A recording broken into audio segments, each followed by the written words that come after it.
Friends எனக்கு இப்போ 7 வயசு ஆயிடுச்சு ஃப்ரெண்ட்ஸ்.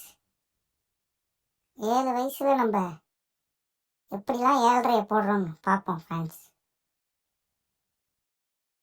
ஐ அப்பா நம்மளை அவுட்டிங் அடிச்சு வந்திருக்காரு. அங்கே யாரா ஒரு பொண்ணுங்கலாம் குளிக்கிற மாதிரி இருக்கு. வேணா அங்கே போவேனாடா, போனால் அப்புறம் அப்பா துரத்து அடிப்பார். பேசாமல் மீன் பிடிச்சி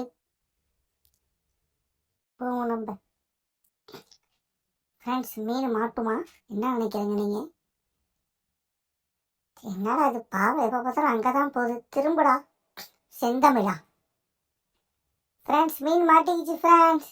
இது அப்பாட்ட கொடுத்து பொறிச்சு இன்னைக்கு சாப்பிட்ற வேண்டியதுதான். ஃப்ரெண்ட்ஸ் எனக்கு 8 வயசு ஆயிடுச்சு ஃப்ரெண்ட்ஸ்.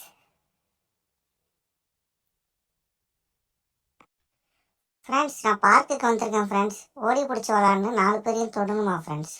ஃபஸ்ட்டு யாரை தொடலாம்? இந்த ஆண்டியை பிடிச்சிரும். ஆண்டியை மாட்டிக்கிட்டுச்சு ஃப்ரெண்ட்ஸ். ஆண்டியை பிடிச்சிட்டேன் ஃப்ரெண்ட்ஸ். அடுத்தது இந்த படுவா ஓடிக்கிட்டே இருக்கான் பாருங்க, சுற்றி சுற்றி வரான், பிடிட்டா அவனை ஃப்ரெண்ட்ஸ். அவனை மாட்டிக்கிட்டான் ஃப்ரெண்ட்ஸ். அப்புறம் யாரா அது? அந்த பொண்ணு வழி தெரியாமல் அந்த பக்கமும் இந்த பக்கமும் ஓடுது ஃப்ரெண்ட்ஸ்.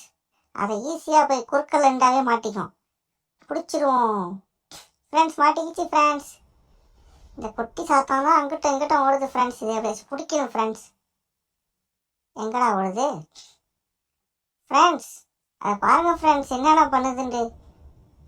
குட்டி சாத்தானே நில்லு, ஓடாத, என்னால் ஓட முடியல ஃப்ரெண்ட்ஸ். அங்கே பாருங்க ஃப்ரெண்ட்ஸ். கிடைக்குது. உன்னை நான் விட மாட்டேன் ஃப்ரெண்ட்ஸ். பிடிச்சிட்டேன் ஃப்ரெண்ட்ஸ். ஃப்ரெண்ட்ஸ் எனக்கு இப்போ 9 வயசு ஆயிடுச்சு ஃப்ரெண்ட்ஸ்.